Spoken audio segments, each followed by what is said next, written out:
Pablo. Pues vamos a cerrar con broche de oro. Pablo Padilla nos va, por segunda vez nos acompaña en esta sesión especial de dinámica no lineal. Pues él nos ha apoyado bastante en la maestría en ciencias de la complejidad y es un gusto que nos haya que haya hecho muchas cosas para estar aquí con nosotros. Pues muchas gracias, Carlos. Pablo nos va a platicar de neurociencias, ¿no? Y sistemas complejos. Muchas gracias. Pues muchas gracias, al contrario, gracias por la invitación y gracias por hacer el esfuerzo de mantener viva la sesión de sistemas complejos. Esperamos que sea menos complejo el que el semestre, el congreso que entra haya una sesión de sistemas complejos. En el fondo no voy a hablar de neurociencias.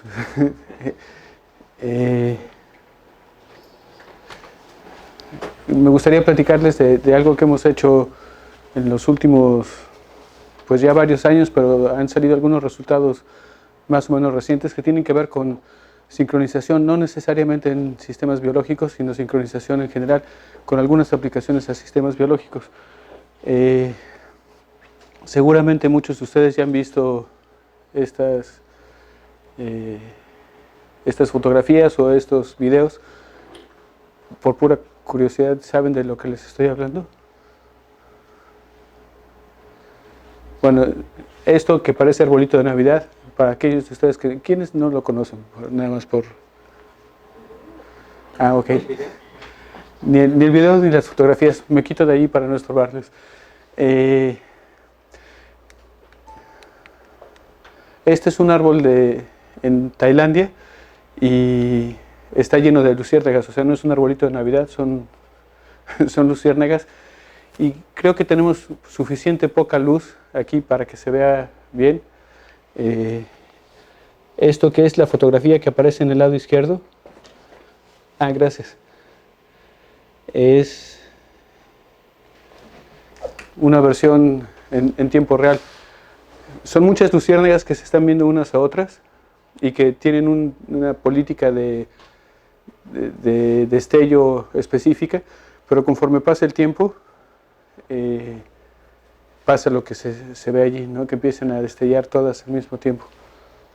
Y no hay un líder, no hay una luciérnaga que tenga una posición o función privilegiada, es simplemente una conducta colectiva, coherente, que emerge de la interacción entre todas las luciérnagas. Hay otro ejemplo, un ejemplo mecánico.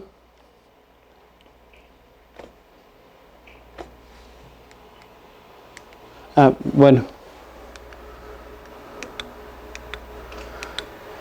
Antes de pasar a otros ejemplos, debería de mencionar que esto es trabajo conjunto con muchas otras personas, en particular Carolina Barriga de la Facultad ahora de la Facultad de Medicina, Alessio Franchi, Beatriz Fuentes. Alessio Franchi es también de la Facultad de Ciencias de la UNAM, lo mismo que Miguel Lara. Beatriz Fuentes, hasta hace poco que se retiró, estaba en la Facultad de Medicina, en el Departamento de Fisiología.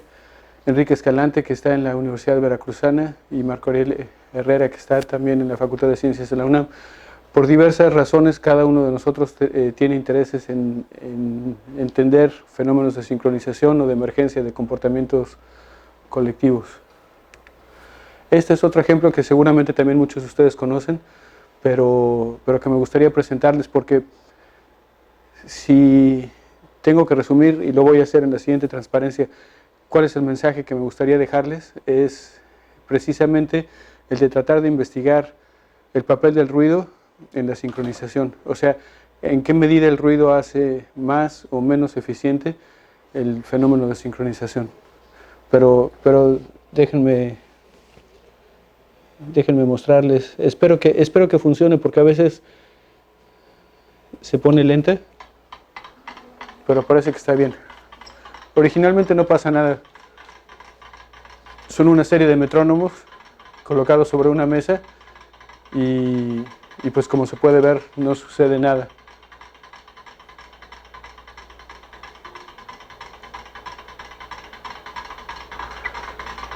Y después los pones sobre 2 latas de cerveza, lo que les permite comunicarse. Ahí como que parece que se sincronizan, pero todavía se desincronizan un poquito. Pero a fin de cuentas sí acaban sincronizándose.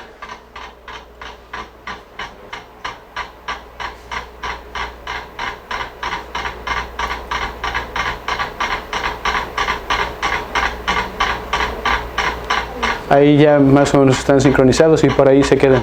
¿Sí me creen que se sincronizan?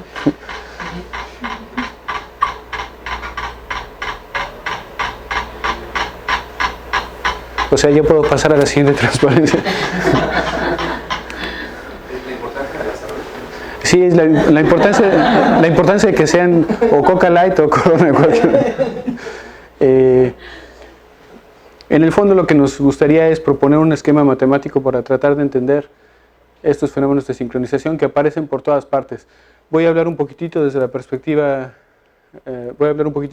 desde la perspectiva histórica de dónde surgieron algunos problemas de sincronización y en qué sistemas biológicos y no biológicos se dan este tipo de fenómenos en los que tanto la sincronización puede ser algo deseado y favorable, como al contrario, altamente perjudicial, como sería el caso del Parkinson o de las crisis epilépticas, por ejemplo. Pero en fin, antes de hablar un poquito de esas cosas, déjenme presentarles el panorama o lo que quisiera decir en esta charla. Todo esto, se entienda o no, es parte de la introducción.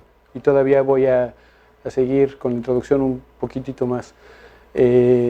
Después me gustaría plantear un modelo matemático del ejemplo de los metrónomos que presenté en el video, para que vean, sin entrar en demasiados detalles matemáticos o técnicos, no es terriblemente complicado, pero ilustra una serie de conceptos que creo que son importantes.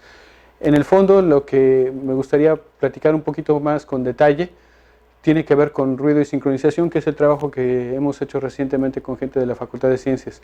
Y hablar un poquitito de sincronización y control, que tiene también una serie de aplicaciones y que desde la perspectiva estrictamente matemática y física es un problema relevante. O sea, si tenemos, como en el caso de los metrónomos, para ejemplificarlo de manera rápida, imagínense que tienen una variable de control, es decir, imagínense que pueden ustedes interactuar con el sistema, por ejemplo, moviendo la tabla de alguna manera, ¿no? Entonces la pregunta es, ¿qué política de control, qué política de interacción con la tabla minimiza el tiempo de sincronización?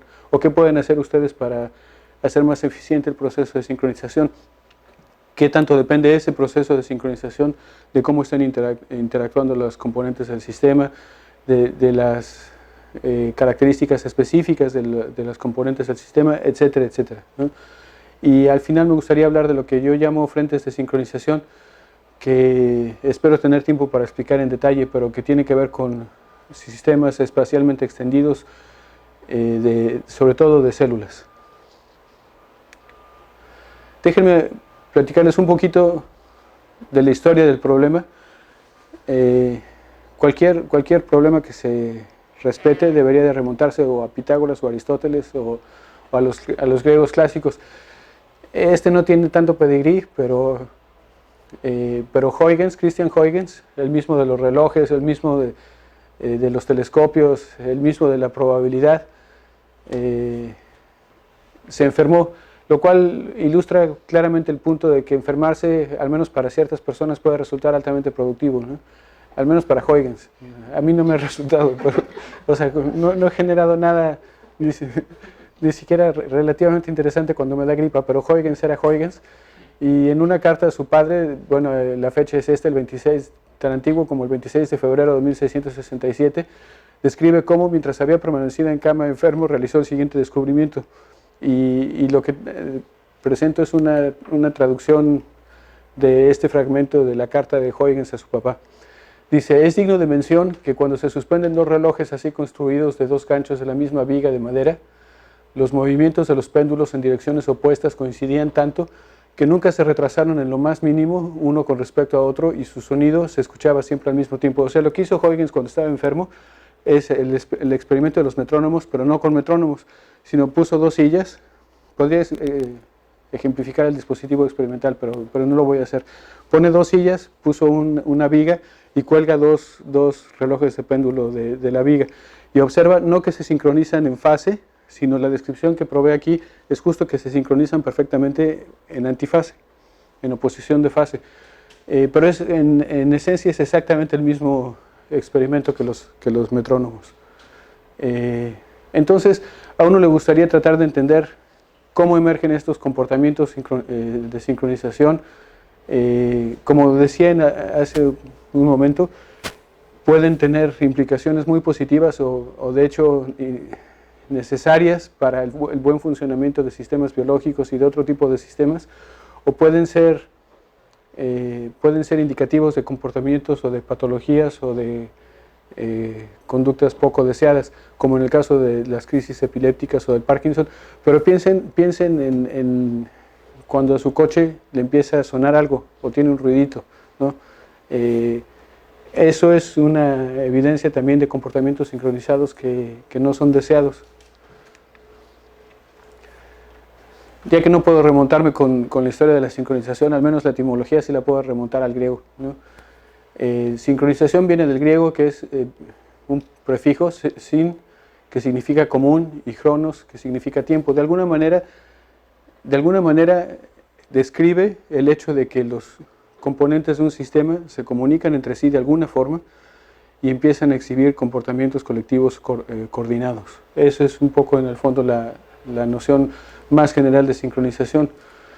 Y decía que iba a hablar, ya di algunos ejemplos de dónde aparece, pero aparece realmente por todas partes, les comentaba el ejemplo de las luciérnagas, pero por ejemplo en las salas de conciertos, al final de los conciertos, si el concierto resultó relativamente exitoso, la gente sigue aplaudiendo por algún tiempo y en algún momento es muy común que se empiecen a sincronizar y que de hecho sea, dependiendo de la audiencia de la que se trate, el signo de que quieren que sigan tocando o que sigan cantando, en fin.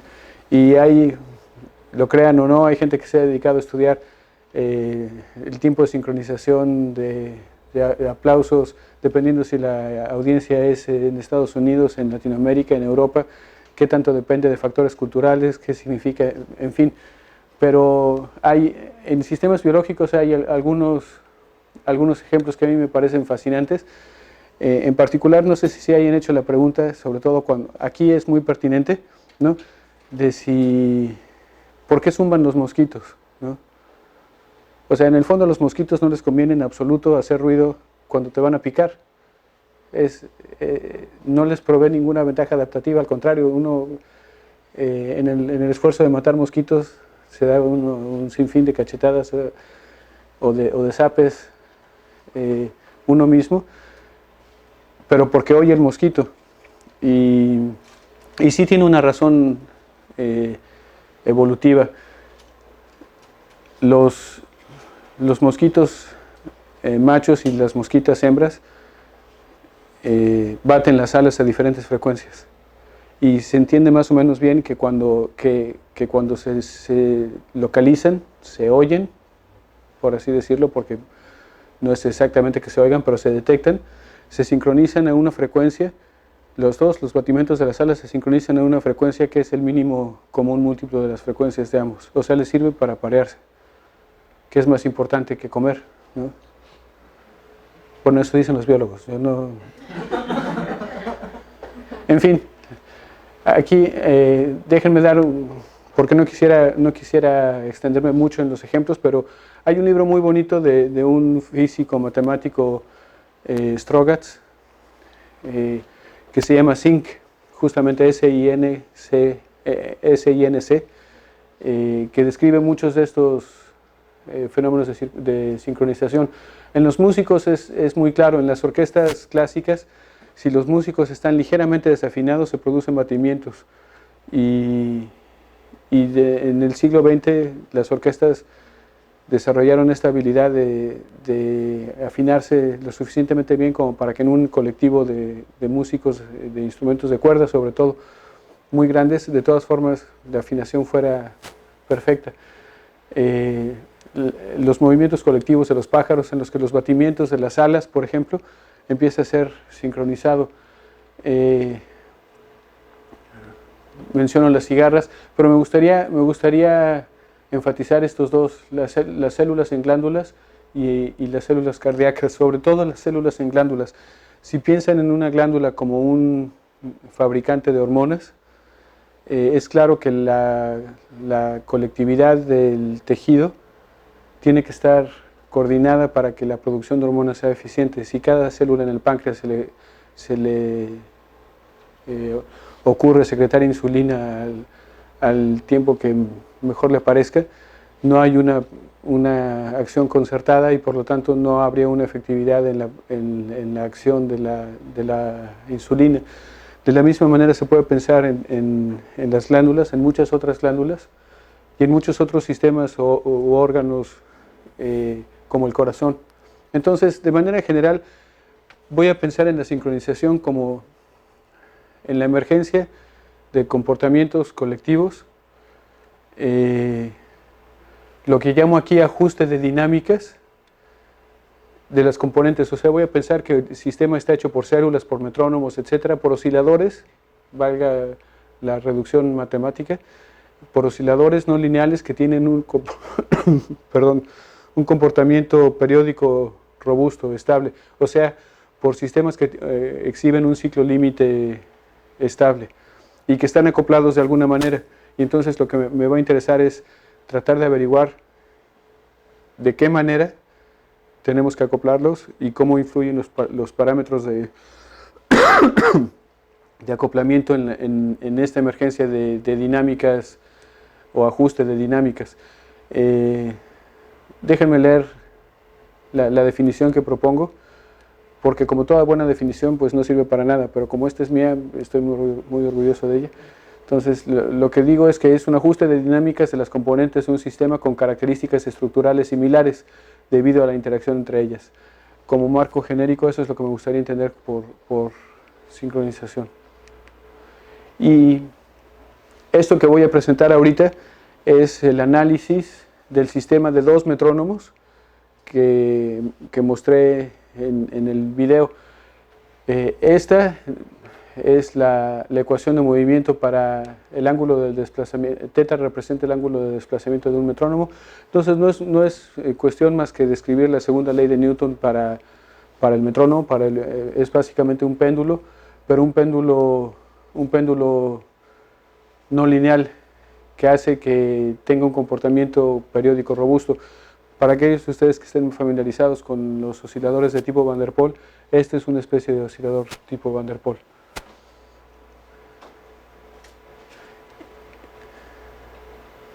Y este término representa la contribución de fuerza de la tabla. O sea, esto ya es para un metrónomo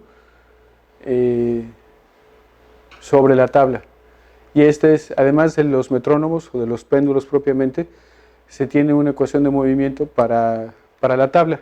Entonces el sistema, la ecuación de movimiento, como en principio la tabla no está sujeta a la acción de ninguna fuerza, es que pues masa por aceleración igual a fuerza. La masa no aparece aquí, pero es el centro de masas o el movimiento global de la tabla no esté sujeto a ninguna fuerza. No me gustaría detenerme en los detalles. Lo único que quisiera mostrarles es que se puede hacer el análisis completo del sistema. De hecho, pero para aquellos de ustedes que estén interesados, es un artículo que ya tiene bastante tiempo y que apareció en el American Journal of Physics en el 2002 por este físico, hasta donde yo sé, americano, de origen griego, me parece, Pantaleone. Pero lo que hace es un análisis detallado de este sistema para dos metrónomos o 2 péndulos acoplados, en donde además se toma en cuenta la interacción. Y si hacen una simulación o grafican la solución analítica, porque se puede construir la solución analítica de la diferencia de fases, este es como la diferencia de fases. La delta que aparece aquí es una especie de medida de qué tan desfasados están los 2 metrónomos con relación al tiempo. Puede verse que disminuye y que eventualmente converge a una constante, o sea, los metrónomos se sincronizan y están separados unos de otros por una fase que es constante.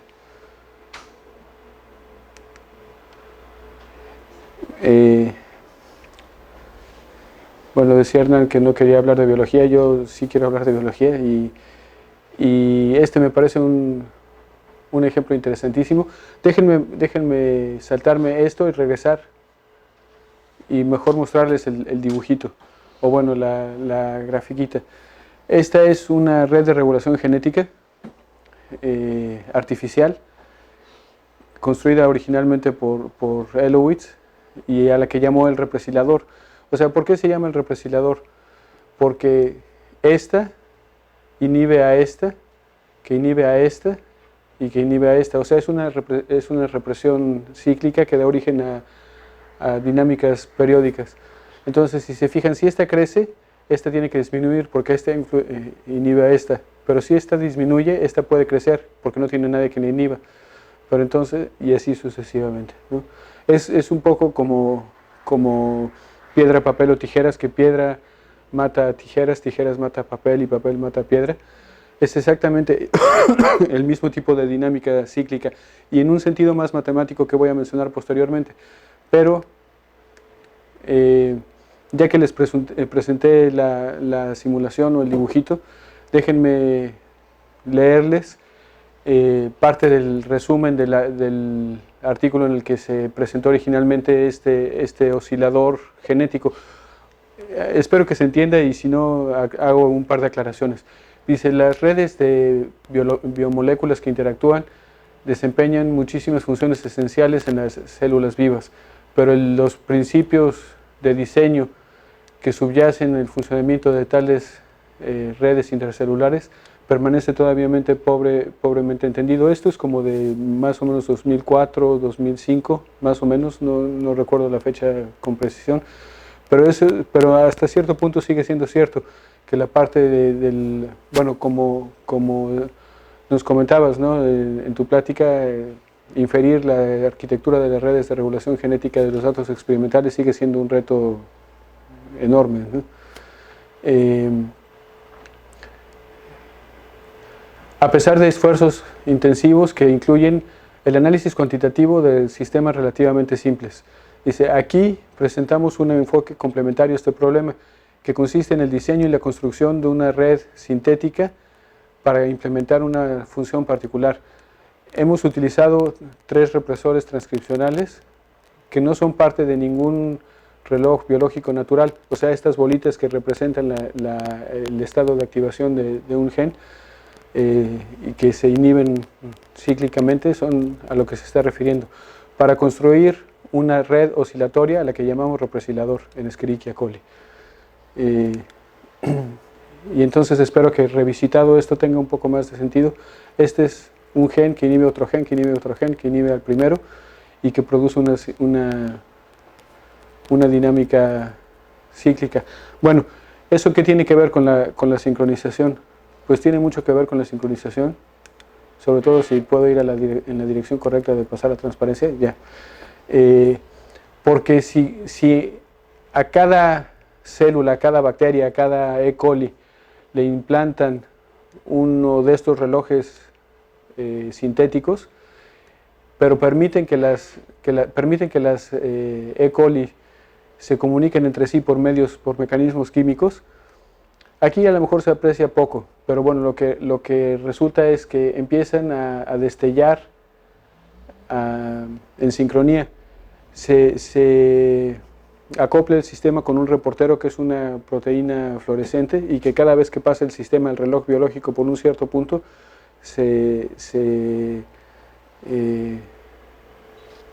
sintetiza esa proteína y la célula brilla. Entonces, lo que se aprecia aquí es que después de un cierto tiempo, la intensidad luminosa de la colonia de bacterias actúa en sincronía y de hecho llega a un máximo, se queda ahí por algún tiempo y después decae. Pero lo que quería ilustrar es que en sistemas biológicos, incluso desde la perspectiva de la biología sintética o de de sistemas de redes de regulación sintéticos, los fenómenos de sincronización también son muy importantes. No voy a entrar mucho más en detalle sobre la construcción y sobre los genes a los que se hace y el plásmido que se construye, en fin, es solo para ilustrar el hecho de que todos estos osciladores tienen una base biológica específica. Y regreso al ejemplo de piedra, papel y tijeras. Si uno escribe las ecuaciones diferenciales, lo que se llama la ecuación replicadora de teoría de juegos, suponiendo que efectivamente las bacterias tienen tres posibles estrategias, piedra, papel o tijeras, y que se inhiben o se aniquilan cíclicamente, la proporción de la colonia de bacterias que elegiría piedras es esta, la que elegiría papel es esta y la que elegiría tijeras es esta. O sea, dan origen a comportamientos periódicos sincronizados. Y para desgracia de las bacterias sí juegan, ¿no? Pero no se divierten. Y ustedes pueden preguntarse en qué sentido juegan las bacterias. Me detengo unos minutos solo a describirles exactamente en qué sentido, porque no es que jueguen piedra, papel o tijeras, sino supongan que empiezan con una población de bacterias neutra y en algún momento una de ellas descubre que es altamente adecuado en términos de adecuación biológica empezar a sintetizar una toxina que mata a las vecinas, ¿no? Cualquier similaridad con las sociedades humanas es pura coincidencia. En las bacterias efectivamente esto sucede, se tiene una población neutra que puede equipararse a que tengan una estrategia, por ejemplo piedra, y eventualmente surge una mutación ventajosa que es secretar una toxina y esto le da una ventaja adaptativa y después de algún tiempo solo hay bacterias que producen toxinas y ya no hay de las bacterias neutrales. Pero en algunas bacterias o en algunas cepas surge la posibilidad de sintetizar antídoto a la toxina. Entonces empieza a haber una nueva estrategia que es las que secretan la toxina pero que generan su propio antídoto.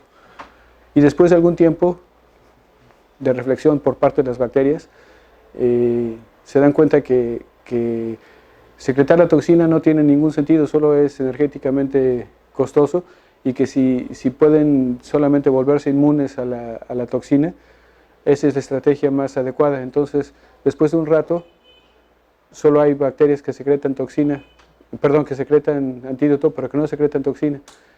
Y en ese momento no tiene ya ningún sentido secretar antídoto porque ya no hay quien secrete toxina. Y entonces regresan a la situación en la que eran todas neutras. No, espero haber hecho claro la explicación del ciclo, que es similar a piedra, papel y tijeras, pero con estrategias genéticas incorporadas en el ADN de las bacterias. Espero haberlos convencido que el problema de sincronización es un problema relevante tanto en sistemas mecánicos, sociales, particularmente biológicos, que es en algunos de los que estamos interesados, y en particular el diseño de políticas de control para, por ejemplo, optimizar el tiempo de sincronización o hacer que el sistema no se sincronice, como sería el caso de estas enfermedades que mencionaba como Parkinson o crisis epilépticas, en las que emergen comportamientos periódicos no deseados. Los sistemas de control fisiológicos entienden normalmente en condiciones de una persona sana, entienden bien qué es lo que tiene uno que hacer, y parte de las simulaciones y de los resultados que les quiero mostrar tienen que ver cómo cuando uno sintoniza los parámetros de acoplamiento de forma adecuada, no emerge sincronización y hay un umbral, un valor de bifurcación a partir del cual, al revés, lo que es genérico es que surjan comportamientos sincronizados. Pero en fin, solo quiero enfatizar el hecho de que el problema de control per se es un problema importante que, como menciona aquí, dista mucho de ser entendido y que desde la perspectiva matemática es fascinante, ¿no? Si tengo tiempo voy a regresar a esa pregunta al final. De lo que quería hablarles un poco más en detalle es de algunos resultados que hemos obtenido recientemente en los que tratamos de entender cuál es la influencia del ruido en la sincronización de un sistema o de algunos sistemas. En particular, Daniel Garrido, que hizo su tesina de maestría a ese respecto, llega a la conclusión de que al menos para algunos sistemas, perdón la tos, pero estoy todavía tratando de sobrevivir una gripa, llega a la conclusión de que al menos en algunos sistemas, poco ruido o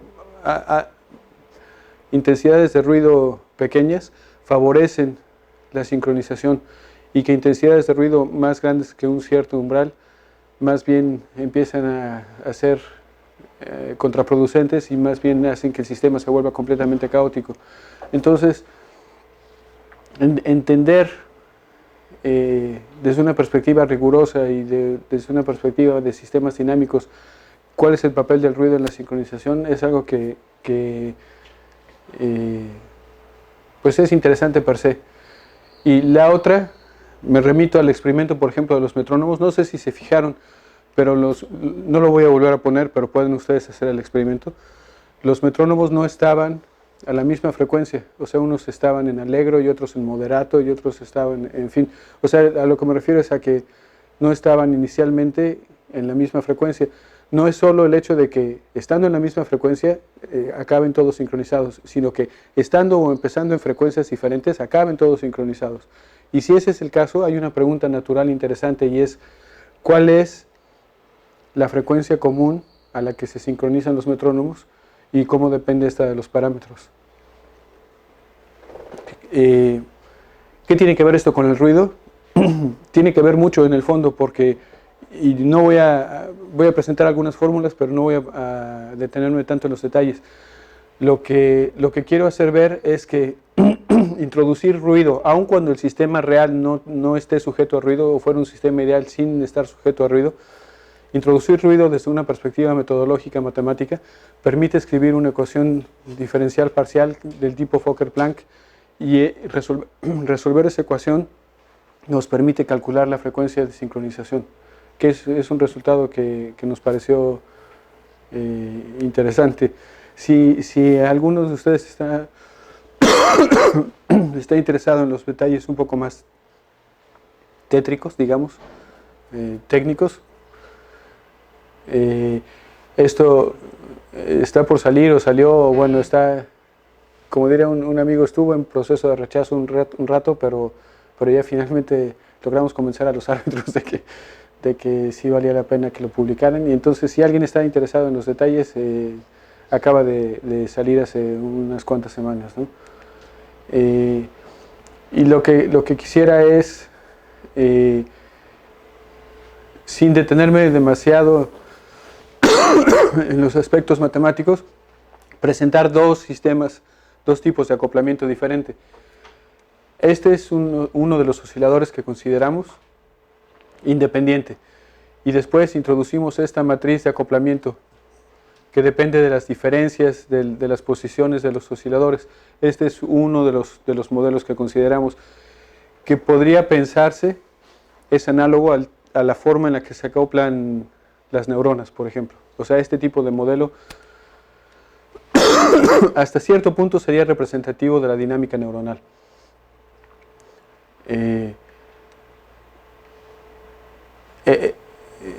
Perdón, no, sí, está, que sería un tipo de acoplamiento difusivo, sí. Y lo que probamos, porque como matemáticos tenemos que probar algo si no nos pagan, es, entre otras cosas, este teorema dice, supongamos que la gráfica, ¿a qué me refiero con la gráfica? La matriz de conectividad o la matriz de acoplamientos puedo verla como una matriz de adyacencia, o sea que me diga en la que los nodos representarían cada uno de los osciladores y los elementos de la matriz, los pesos de interacción entre los osciladores. Entonces, si esa gráfica asociada es balanceada, la gente que sepa teoría de gráfica sabe a qué me refiero. Esencialmente significa que los pesos por renglones son iguales a los pesos por columnas para todo renglón y para toda columna. Pero si en algún sentido está balanceada y las frecuencias originales son iguales, entonces el origen es globalmente asintóticamente estable. ¿Qué significa eso? Que y localmente exponencialmente estable para todo mu mayor o igual que 0. ¿Qué significa eso? Podría decir muchas cosas, mejor les muestro la figurita. Lo que significa es que si empiezo cerca del origen, me quedo en el origen. O sea, el sistema tiene un mecanismo de control para no generar sincronización. Mientras que si excedo ya un cierto parámetro, si se fijan, aquí aparece una lambda, que para la gente que tenga más familiaridad con dinámica de bifurcaciones, lo que genera es una bifurcación de Hopf. Para un cierto valor específico de la lambda, perturbaciones al origen empiezan a generar dinámicas oscilatorias hasta que eventualmente empieza a generar dinámicas sincronizadas. O sea, lo que estamos diciendo es que efectivamente de los modelos podemos tratar de entender esta emergencia o mecanismos de represión, de inhibición de dinámicas oscilatorias. Por cierto, la pregunta de si las crisis epilépticas o las oscilaciones, los movimientos periódicos no voluntarios en el Parkinson se deben a mecanismos inhibitorios o activadores, todavía no se establece bien. Entonces, el hecho de poder jugar, por así decirlo, con este tipo de modelos puede proveer una intuición un poco más precisa de lo que está sucediendo. Por cierto, este fenómeno en el que las oscilaciones decaen o se vuelven inexistentes para ciertos valores de algún parámetro relevante, es algo que ha recibido atención en los años recientes y que se conoce como muerte de amplitud o amplitude death en inglés. Y el otro sistema que tiene que ver más por cómo se acoplaría en otro tipo de células, por ejemplo en las glándulas, me refiero a él como acoplamiento lineal, y si se fijan aquí no tiene la diferencia. Me regreso tantito. Este es el sistema oscilatorio para un solo oscilador.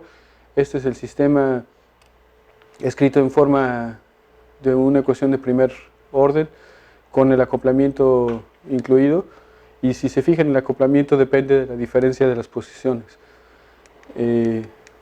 Este es otro tipo de acoplamiento en el que nada más se supone que hay una influencia directa de un oscilador en todos los demás, dados por una matriz de intensidad o de adyacencia que podría estar incluida en esta A.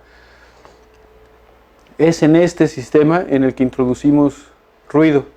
Lo escribo como un sistema diferencial estocástico en el que introduzco ruido browniano, y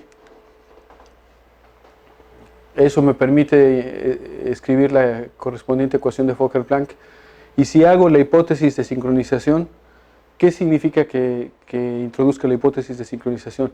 Pues que todas las X y todas las Y son iguales. Desde la perspectiva de sistemas dinámicos, sincronización significa entender el comportamiento de la diagonal. Desde el punto de vista de la ecuación de Fokker-Planck, sincronización significa hacer esa hipótesis de que para describir la dinámica de todo el sistema, realmente solo necesito conocer la dinámica de una de las variables. Y esta cuenta a mí me parece que es interesante, pero no me voy a detener en los detalles. Solo digo que se plantea la ecuación de Fokker-Planck y después se considera el límite cuando el ruido tiende a cero. Y si se considera el límite cuando el ruido tiende a cero, uno recupera un sistema de ecuaciones diferenciales parciales de primer orden que se puede resolver por el método de características, y las características son justo curvas cerradas, o sea, por analogía con el oscilador armónico serían el equivalente de las elipses o de los círculos que uno tendría en el espacio de fase del oscilador armónico. Y si hace uno esa interpretación, uno de los coeficientes o la razón de los coeficientes de los semiejes mayores al menor proporciona la frecuencia al cuadrado, y entonces lo que estoy diciendo es que efectivamente de hacer este tipo de consideraciones podemos llegar a la frecuencia de sincronización, que es un problema altamente no trivial, y que hasta donde nosotros sabemos es la primera vez que se propone esta metodología para hacerlo. En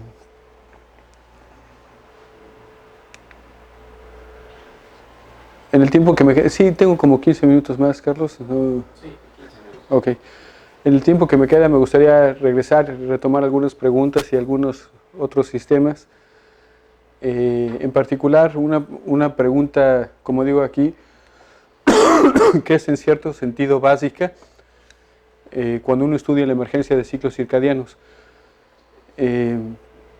Hay muchas dinámicas celulares o intracelulares que son ultradianas, o sea que tienen características periódicas pero con frecuencias más altas que 24 horas, 6 horas, 4 horas son periodos típicos de frecuencias ultradianas. Y entonces la pregunta es cómo nosotros, como organismos más complejos, podemos exhibir muchas veces por la acción de un agente forzante como es el Sol, ciclos y ritmos y dinámicas periódicas con periodicidad de un día. En otras palabras, cómo acoplar osciladores de alta frecuencia de alguna manera puede dar pie a la emergencia de oscilaciones de baja frecuencia. Y lo único que quiero mostrarles es, voy a regresar a esto si tengo tiempo, pero es el mismo modelo que les platicaba antes para el caso de acoplamiento lineal, pero en un sistema muy específico de 4 osciladores. Y lo que quiero mostrarles son las simulaciones. Si uno hace esta constante mu, que es una constante global de acoplamiento igual a 0, todos estos términos desaparecen y lo único que quedan son los osciladores independientes, que no tienen por qué sincronizarse si cada uno hace lo que le da la gana, ¿no? O sea, algo estaría muy mal si se sincronizan estando desacoplados, ¿no?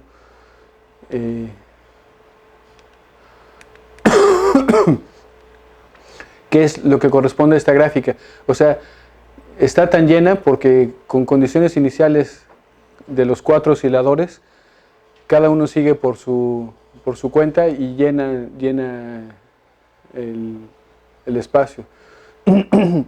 Mientras que si incrementamos la mu, que desde la perspectiva biológica tiene que ver con un mecanismo de hacer más eficiente la comunicación entre células, como le llamamos nosotros, un parámetro de maduración celular, lo que se observa es esto, que efectivamente siguen oscilando individualmente a altas frecuencias, pero colectivamente empieza a haber una frecuencia de superposición o un envolvente de más baja frecuencia.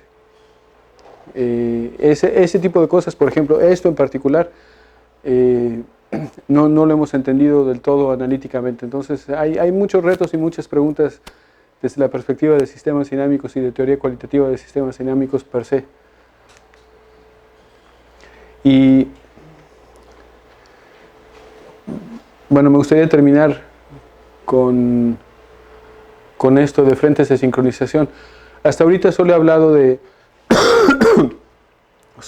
sincronización de osciladores que se comunican, por así decirlo, sin hacer particular énfasis en su estructura espacial.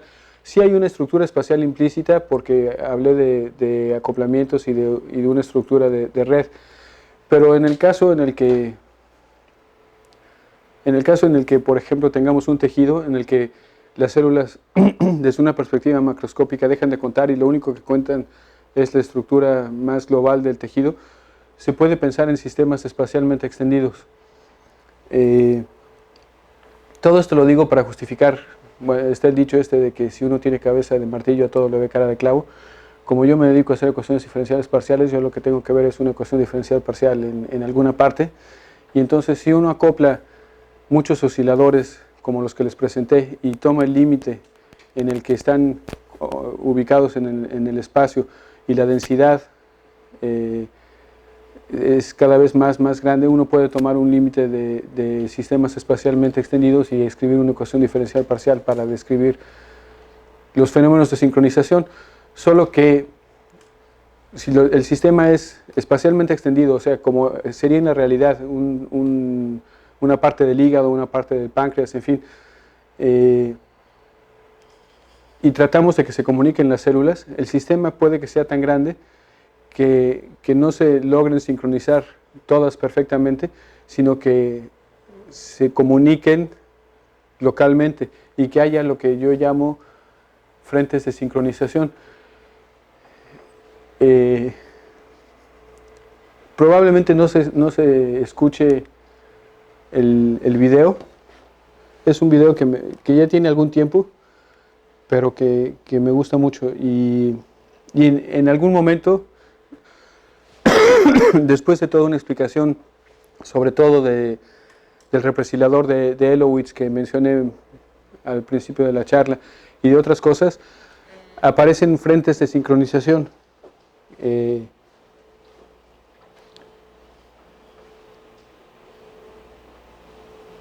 Bueno, si es que...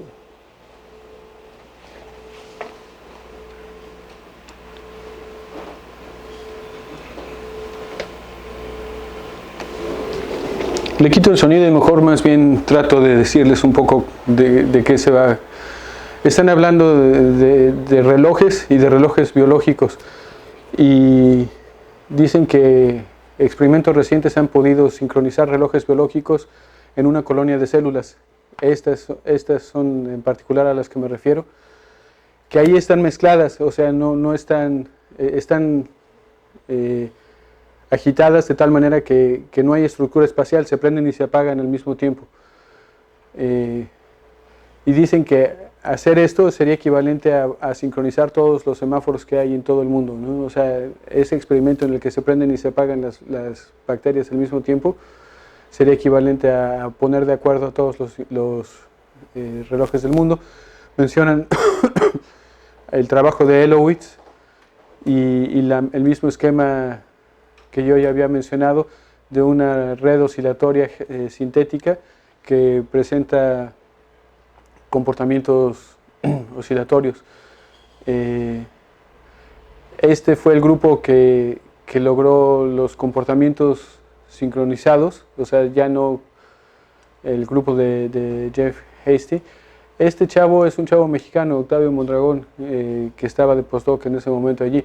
Y lo que mencionan allí es un poco lo que da pie al modelo. Cada una de estas es una célula, cada una con su relojito artificial, comunicándose por medios químicos y lo que se llama quorum sensing.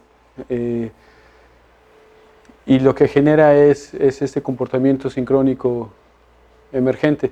Y entran un poquito en el detalle de las redes de regulación genética subyacente. En fin, lo que dicen es que el comportamiento periódico pasa eventualmente por la... Esto es lo que quería mostrarles. Esta es una colonia de bacterias alargada o en una caja de Petri muy alargada, en las que justamente por esa característica no se alcanzan a sincronizar todas al mismo tiempo, pero se dan estos frentes de propagación de sincronización. Creo que sí se aprecian, ¿no?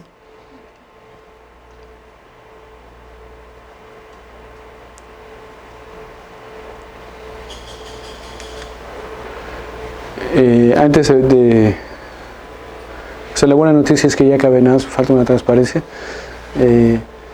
Pero nada más quería mencionar que este enfoque de buscar frentes de sincronización, una vez que uno pasa al límite del continuo y escribe la ecuación diferencial parcial correspondiente, es equivalente a buscar frentes o soluciones de tipo onda viajera en este tipo de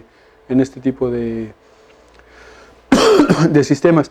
Nada más para dar una idea quizá más gráfica de la que me refiero, uno tiene presente el modelo de la ecuación de onda para una cuerda, ¿no? Es posible llegar a la ecuación de onda para una cuerda considerando que uno parte de osciladores armónicos acoplados y que los osciladores armónicos se van haciendo cada vez más pequeñitos y que uno ajusta las constantes del resorte de manera adecuada hasta que uno ve a la cuerda como una colección continua o distribuida continuamente en el espacio de osciladores armónicos. De manera similar uno puede acoplar con ese mismo enfoque osciladores no lineales de Van der Pol o de tipo Van der Pol como los que examinamos aquí, y lo que uno obtiene es una ecuación diferencial parcial no lineal de onda, o sea, una ecuación hiperbólica no lineal que soporta soluciones de tipo onda viajera que nosotros identificamos justamente con esos frentes de sincronización o de luminosidad o de destellos que se observaban en el video, ¿no? Entonces, ya para concluir, como algo tenía que poner de conclusiones, pongo esto, pero no son particularmente profundas ni significativas. La sincronización es un fenómeno presente en una gran variedad de sistemas biológicos. Espero al menos haberlos convencido de eso y de su relevancia y de su importancia. Es importante en la emergencia de ritmos y ciclos, en particular relojes biológicos, y es en particular relevante en el estudio de toda una serie de patologías y de comportamientos que son importantes desde la perspectiva estrictamente médica, ¿no? Y menciono que el problema de entender y controlar los sistemas que exhiben sincronización sigue en gran medida abierto, lo cual es cierto, y que hay aplicaciones tanto en servomecanismos, ingeniería electrónica, como en sistemas biológicos, sistemas químicos, etc. Y eso es todo. Pues muchas gracias de nuevo, muchas gracias Carlos por la invitación. No sé si haya dudas o preguntas. Gracias.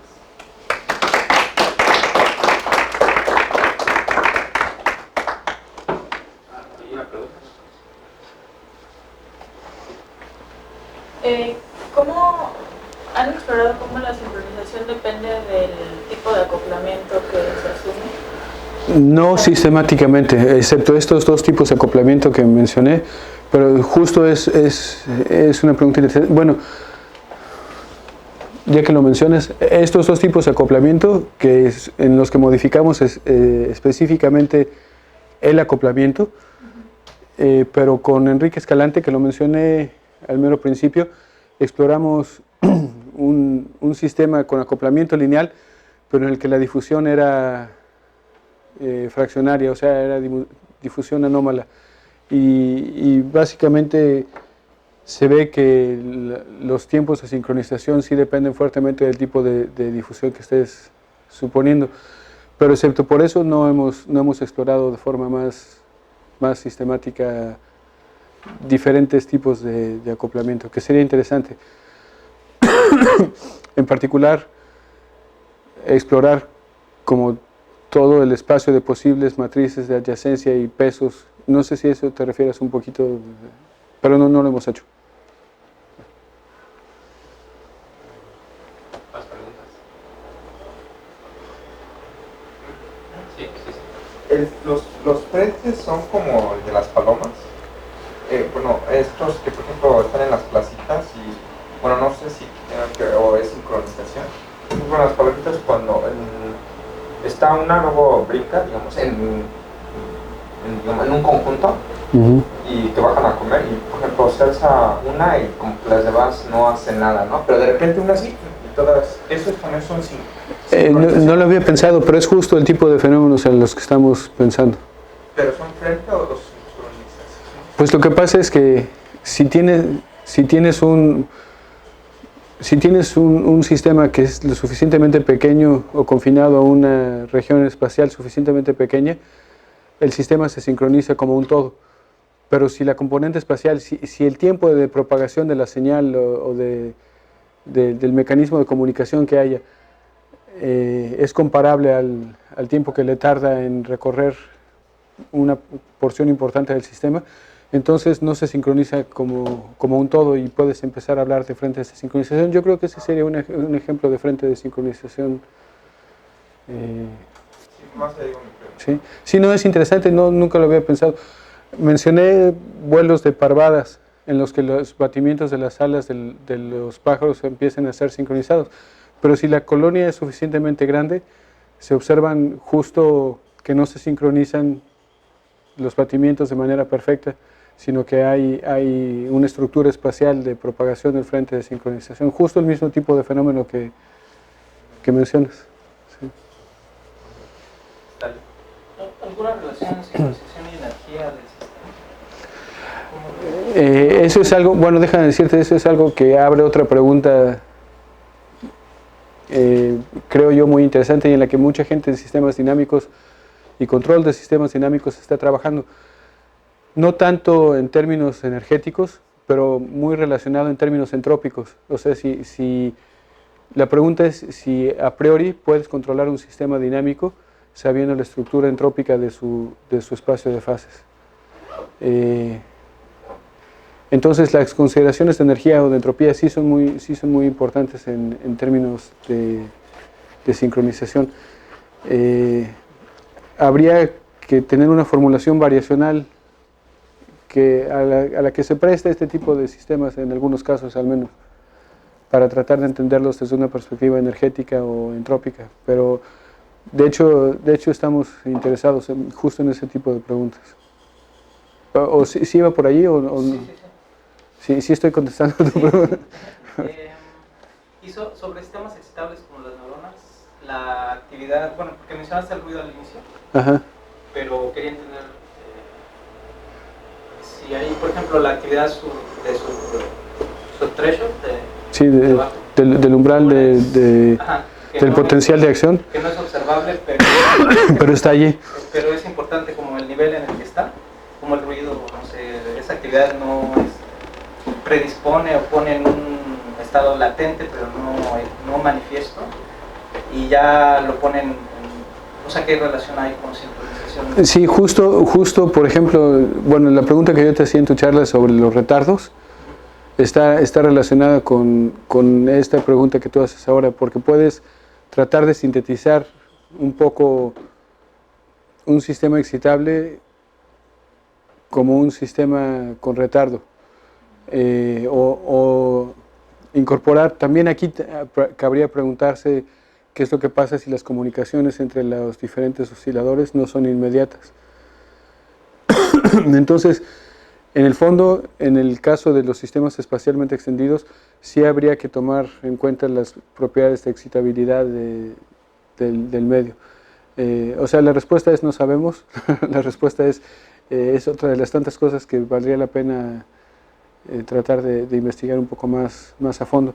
Hay un agente en Nueva York, Charles Peskin, que ha hecho conexiones ni siquiera muchas, o sea, en 2 o 3 neuronas, tratándolas de modelar un poco a la Hodgkin-Huxley o a la Fitzhugh-Nagumo como sistemas excitables y viendo cuáles son las dinámicas que se proponen.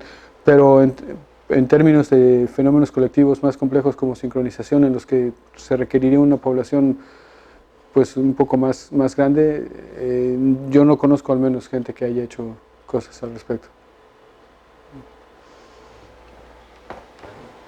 Le agradecemos de nuevo. No, al contrario. Gracias. Y gracias a todos por venir a la sesión. Sobran 3 pedacitos de pan.